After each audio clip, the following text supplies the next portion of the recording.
Hello my friends, and welcome to Tom's Tinkering and Adventures. Lately I've had a real hankering for a Reuben sandwich, and if you watch my channel, you know that I do all kinds of stuff on here, but when I'm cooking I do like to make bread, and for a Reuben sandwich you got to have rye bread. Well, I never had any rye flour, or never knew how to do rye bread before, but I think I'm going to give her a shot here. I picked up some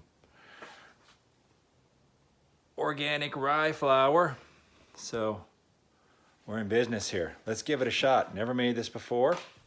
We're going to try the bread out, and then I think what we might do is bring this on over to my buddy's place, Robert Roy, his YouTube channel. He's primarily a cooking channel, so if you dig the cooking stuff, check him out. If you dig all kinds of crazy stuff, then please stick around on mine, and give me that thumbs up, hit that subscribe button, leave a comment, all that stuff. But anyway, after I get this rye bread done, we're going to go over there. We're going to make a sandwich on his Blackstone griddle. But let's see about getting this rye bread. I mean, obviously, if it doesn't turn out, we ain't going to have a Reuben sandwich, but I think we're going to be all right. Well, let's get started. I'm going to get you here in the bowl view so you can see what's happening. It's my favorite bread bowl I like to use. We're going to start out with 14 ounces of water. Now, I've probably said this before, if you're making bread, you don't want to use hot water. You don't want to use cold water. Room temperature is probably about right, up to just about 100 degrees should be okay, because the water will kill your yeast. If it's too hot or if it's too cold, your yeast won't get moving. Now we need some salt. You do salt to flavor, of course. If you have salt issues, you're going to use less. Put about a little bit more than a teaspoon in there.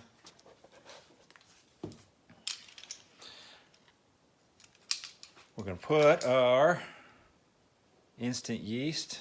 Focus, you son of a gun. There you go. About a half teaspoon of instant yeast.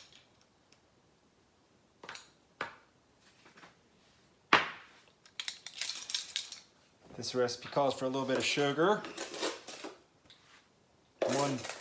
One tablespoon of sugar going in there.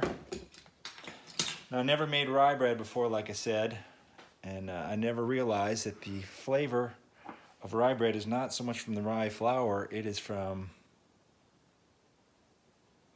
This focus is bullshit today. Here we go, let's go this way. I know it's focusing over here. Caraway seeds.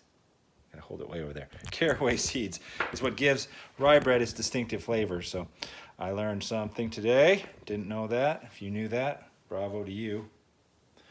We had 2 tablespoons of caraway seeds. I had to make a special trip to get these along with the rye flour. And we are also going to put in 1 tablespoon of extra virgin olive oil. Rachel Ray likes to say EVOO, 1 tablespoon olive oil. All right, we're going to give that a little stir to mix everything up. Get the yeast distributed in there.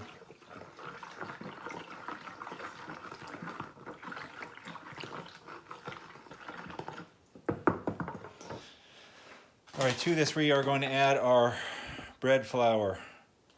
If you have all-purpose flour, of course, you could use it if you'd like. Bread flour has more gluten, which creates a little bit more airy, a little bit more air in your bread. You're going to have a denser loaf if you use all-purpose flour. 2½ cups bread flour. And now we are going to add our rye flour. 1 cup of rye flour. I should have this measured out before too. Make life easier, but you know what? Life's not always easy around here. But I'm telling you, this bread is easy, easy, easy to make. This is a no-knead recipe once again. give it a try. Any one of these no-knead recipes, give it a try. If you've never made bread before, you would be very surprised how easy this is, how good it is, how inexpensive it can be. My regular white bread, as you would call it, it's probably 75 cents a loaf to make it. Now all you just got to do is just stir this, mix it together.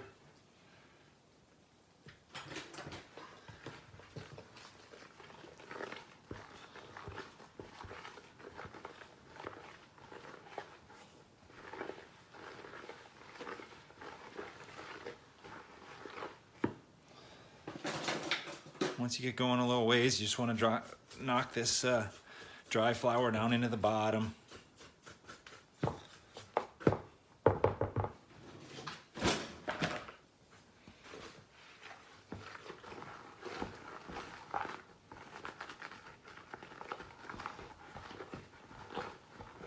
This is actually the hardest part of the whole thing when you're making this bread, just getting this mixed up like this. All right. That's really it. I'm going to put the lid on this, and we are going to put it in a warm, draft-free environment, whatever that might be. And it's going to take anywhere from 8 to 24 hours, whatever you want to do. Work around your schedule.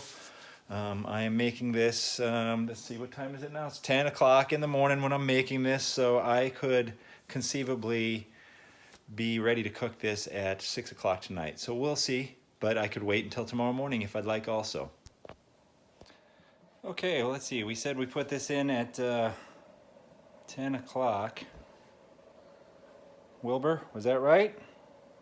Is that right? Did we put it in at 10 o'clock? What do you think? He doesn't know for sure.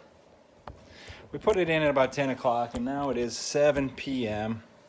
So let's see what we got. It's 9 hours. Oh yeah, look at how nicely that's raised. Wilbur said it's good, so I'm going to trust him. He's down there shaking his tail, so we're going to have to believe him. So what we're going to do is I'm going to put some flour down here. I love using this little strainer or sifter or whatever it is. It works pretty good for the flour. So we got flour on our countertop. Let's get this out of here.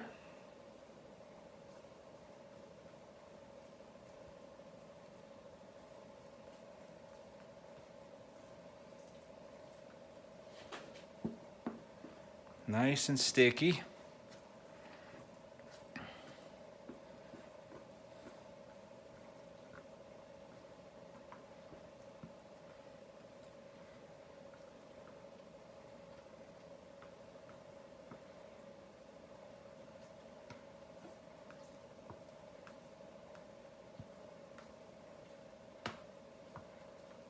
A little extra sticky here. It's kind of interesting how some of these different breads have different consistencies. Some of them are extremely sticky. All right, let's see what we got here. We get some flour on my hands. Anytime you got a sticky dough, you're gonna want extra flour going on. And this stuff is sticky. I'm gonna even get more flour. A little bit on the bread ain't gonna hurt nothing either. Give it that artisan look, right? Okay, I'm gonna fold this over onto itself. Look at that sticky dough, man.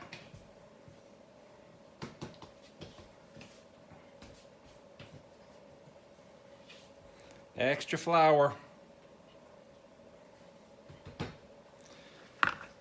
All right, so for this rye bread, I want to cook it in one of these oblong baking dishes here. So I think I'm going to try to proof it in one. I've never done this before, but I'm going to try it anyway. We're going to put some cooking spray in here so that when I proof it, I can just take it out of this one and put it in to that one. They're both kind of the similar shape. And that's kind of why I left this in this kind of a loaf shape. Let's see if we can get it off the countertop. There we go. In there we go. So what we're going to do is we're going to let it proof in there for about an hour and a half or so. And we'll come on back at that point. Don't forget, when you proof this dough, you want to have a towel over the top of it. Okay, now we're happy. Hour and a half. After our proofing for about an hour and a half or so, we're going to preheat the oven, 450 degrees. And if you have a baking vessel, it's best to put it in there, get it nice and hot. You can make this in a bread pan as well. It's going to make a little bit crunchier crust if you do. Having a baking vessel with a top on it, a lid like that, is going to trap the moisture in, and the crust won't quite be as crunchy, but some people really like a crunchy crust, so it's your choice. Our oven is preheated, so let's pull this warmed up vessel out of here. No, don't touch that with your bare hands. You'll learn. Now, let's see how this thing looks. Holy smokes, it rose quite a bit, more than I was expecting. But let's see if we can get it to go in there. Oh, not too bad, not too bad. All right. I'm fairly happy with that, actually. Let's give it a little shake to kind of center it. And we'll put a couple cuts in it. Give it that artisan look. There we go. Remember, this lid is hot, ladies and gentlemen. Why was I grabbing for that? All right, we'll put that in there for 35 minutes with the lid on. 35 minutes with the lid on. And then I am going to do about 5 minutes with the lid off. So we'll see you back here in about 40 minutes. Well, I'll show you taking the lid off. Sounds like fun to me. 35 minutes. We can, using a pot holder, remove the lid. There you go, look at that. And at this point, you can go anywhere from a couple minutes up to about 15 or 20, depending on how you want your crust. I like a little softer crust, so I think I'm going to go 5 minutes. 5 more minutes. Don't touch that. It's hot. I don't know if any of y'all know that, but that's hot. Don't touch it. Stand by for hot bread coming out of the oven.